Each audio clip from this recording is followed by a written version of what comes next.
Oke, selanjutnya nomor 4 kita membahas kerajaan Mataram kuno ini. Mataram kuno. Kerajaan Mataram kuno ini pada awalnya terletak di Jawa Tengah. Namun ada beberapa hal kemudian dipindahkan ke Jawa Timur. Agama ini bercorak Hindu dan juga Buddha. Ini dengan adanya ditemukannya dua dinasti, yaitu dinasti Sanjaya yang berkuasa di Jawa Tengah sebelah utara. Ini beragama Hindu, dengan yang Sailendra, dinasti Sailendra di Jateng sebelah utara selatan. Ini yang bercorak Buddha. Sanjaya bercorak Hindu, berkuasa di Jateng sebelah utara, dan Sailendra bercorak Buddha, berkuasa di Jateng sebelah selatan. Nah, kemudian kita membahas tentang sumber-sumber sejarah kerajaan Mataram kuno. Itu apa saja? Bisa kita lihat. Oke, yang pertama adalah Prasasti Canggal, berangkat tahun 732 Masehi.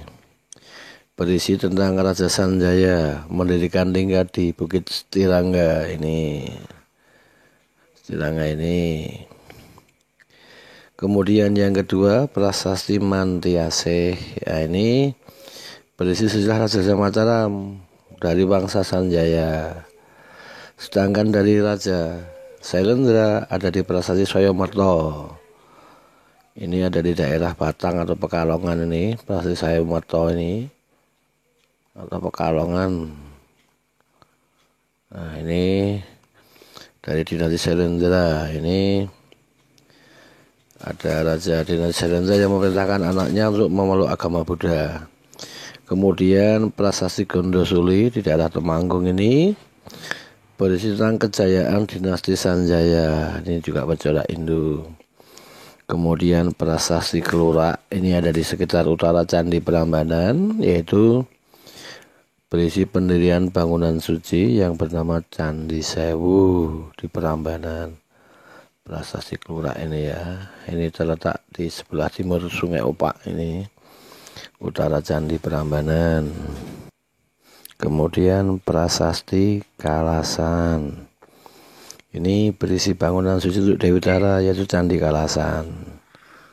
Ya, kemudian Prasasti Sangkara ini, yaitu berpindahnya Raja Sangkara dari agama Siwa ke agama Buddha.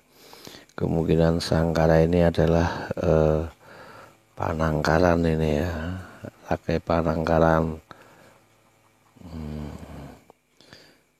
Nah, kemudian Prasasti Ngadoan, isinya tidak diketahui banyak. Kemudian Prasasti Pelumpungan, berisi tentang penetapan hukum, yaitu suatu ketetapan status tanah pendidikan bagi desa hamparan. Nih. Kemudian Prasasti Kayumbungan atau Karang Tengah.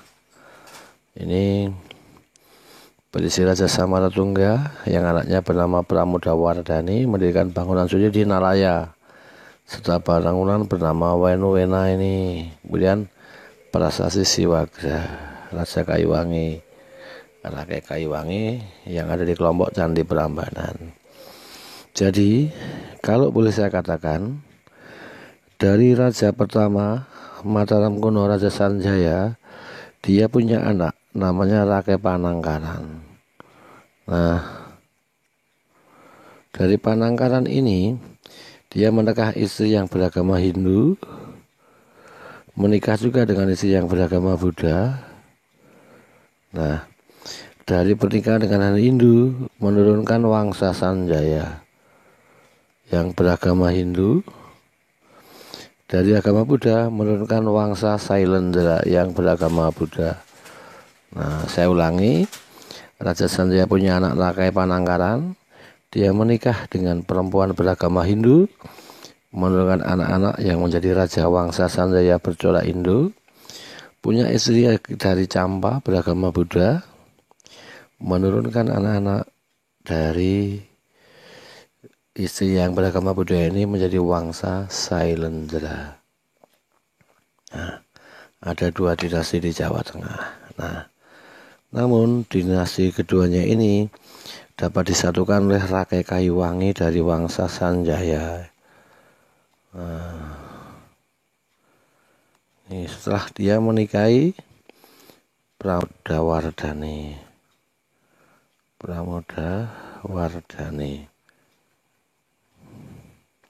Saat itu yang berkuasa di itu adalah saudara tirinya yang bernama Balaputra Dewa.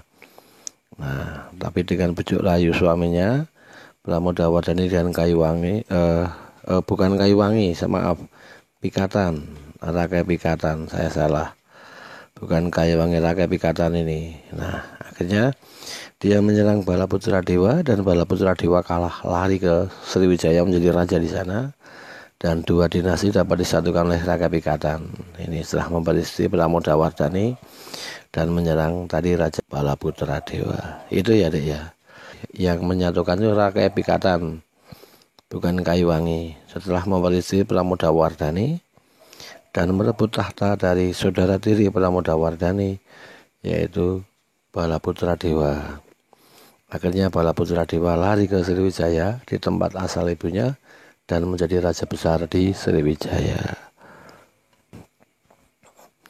Dalam perkembangannya, Mataram kuno ini bercorak agraris dari pertanian. Dan pada abad ke-10 Masehi, pusat kekuasaan dipindahkan ke Jawa Timur.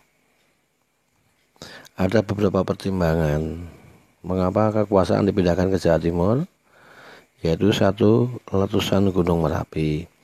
Dimungkinkan letusan Gunung Merapi ini meluluh lantakkan kerajaan sehingga dipindahkan ke timur. Kemudian dari sisi ekonomi ini juga dimungkinkan karena sungai-sungai besar di Jawa Timur lebih kondusif untuk pelayaran. Ada Sungai Berantas, Bengawan, Solo. Kemudian dataran rendahnya lebih luas untuk penanaman padi, pertanian agraris. Kemudian Jawa Timur lebih dekat dengan jalur perdagangan rempah-rempah di Maluku. Ini lebih menguntungkan. Nah, ini beberapa hal yang menyebabkan kemunduran atau pindahnya pusat kerajaan Mataram kuno ke Jawa Tengah. Gitu ya, adik-adik ya. Ini kerajaan Mataram kuno. Oke. Ya, selanjutnya yang kelima adalah Kerajaan Majapahit. Ya. Kerajaan Majapahit ini berdiri sekitar abad ke-13 Masehi oleh Raden Wijaya. Pusat pemerintahan berada di Trowulan. Ini Trowulan, bukan Triwulan ya. Trowulan Mojokerto. Ini. Oke guys, ini sekilas tentang Kerajaan Majapahit. Kerajaan Majapahit ini didirikan oleh Raden Wijaya. Dia adalah menantu Raja Kertanegara dari Singasari. Nah, dulu saat Singasari diserang Kediri,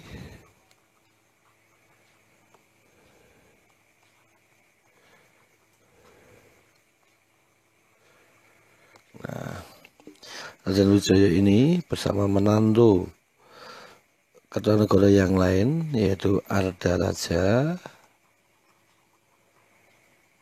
diminta menjaga Singosari di sebelah utara.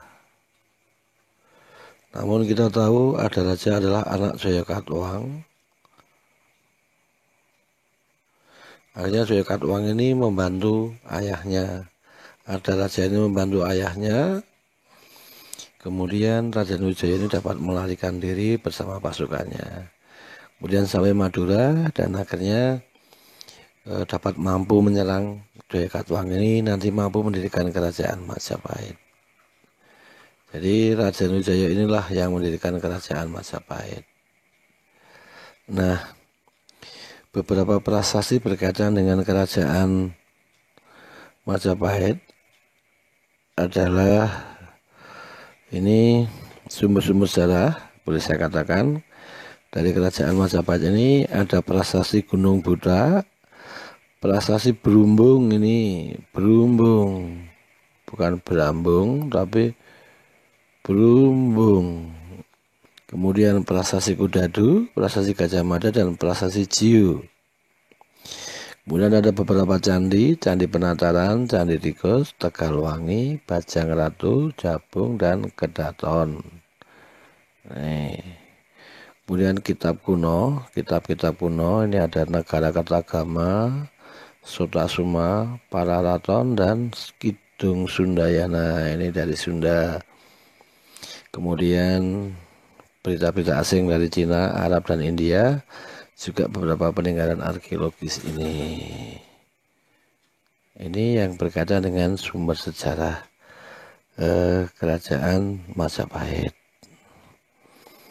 Kemudian Majapahit ini kehidupannya mendasarkan pada agraris dan juga pelayaran juga di sana ada.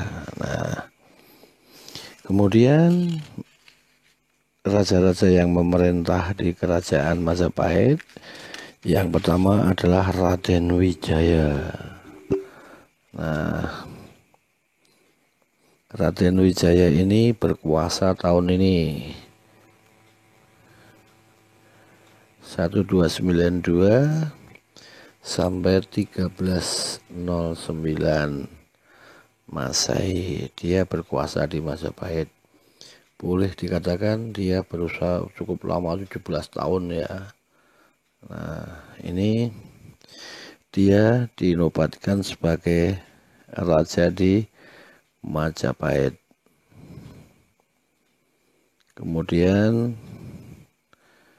pengganti dari Raden Wijaya adalah Jayanegara. Jayanegara ini berkuasa 1309 sampai 1328. Ini juga hampir berapa ini? 19 tahun berkuasa, cukup lama juga. Namun pada masanya ini banyak pemberontakan. Karena Jayanegara ini adalah raja yang lemah. Maka banyak pemberontakan pada masa Jayanegara. Di antaranya adalah pemberontakan Ranggalawe.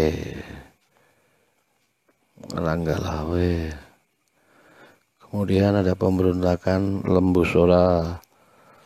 Ini juga pada masa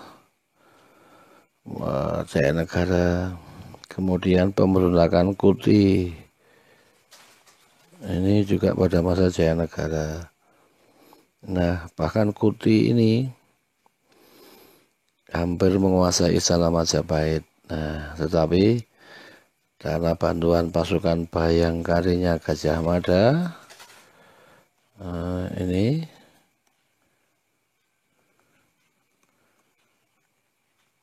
saja dapat diselamatkan oleh Gajah Mada. Ini Jayanegara masih dapat diselamatkan.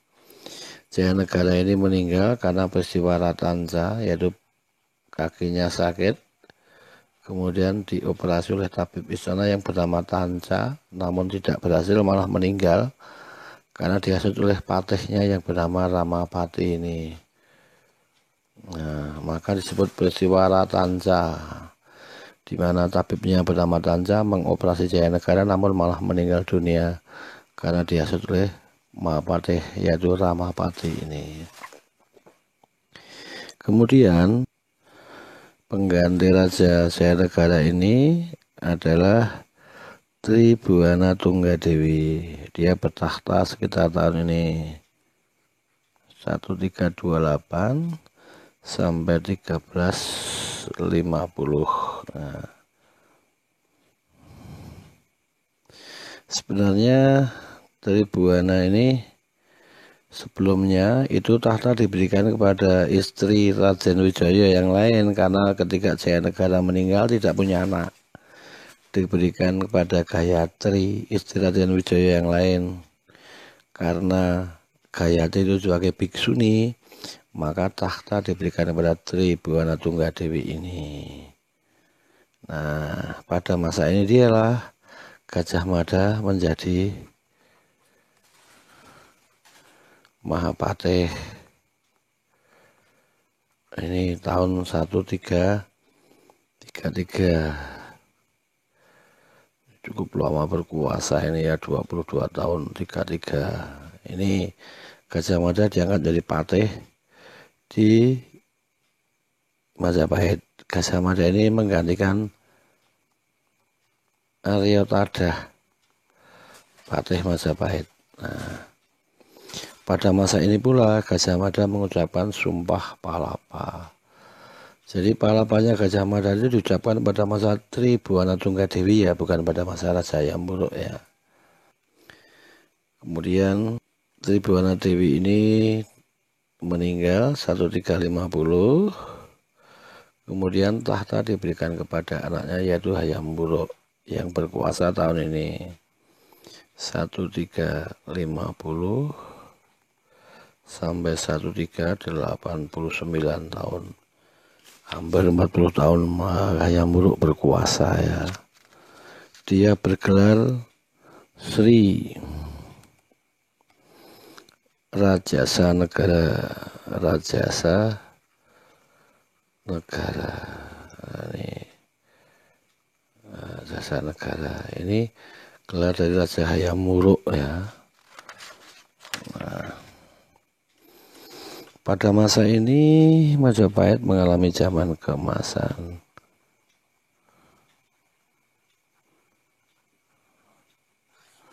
Namun di masa ini juga jadi perang bubat.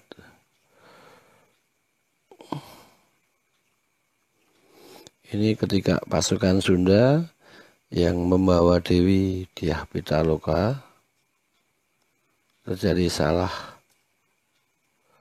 pahaman dengan Gajah Mada. Akhirnya Dyah Pitaloka ini bunuh diri setelah tahu ayahnya Sri Baduga Maharaja terbunuh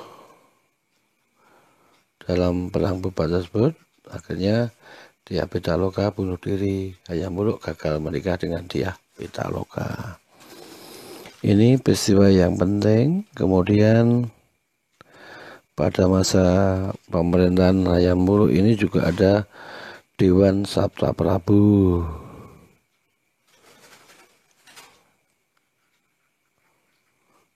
Pada masa Hayam Wuruk juga ada Dharma Diyaksa yang perwakilan agama itu.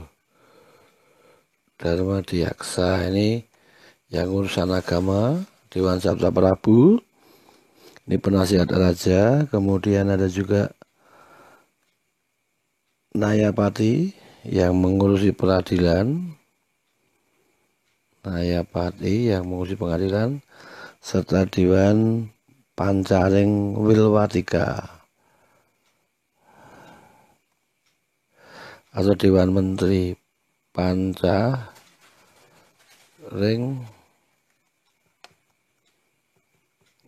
Wilwatika atau Dewan Menteri, semacam Perdana Menteri.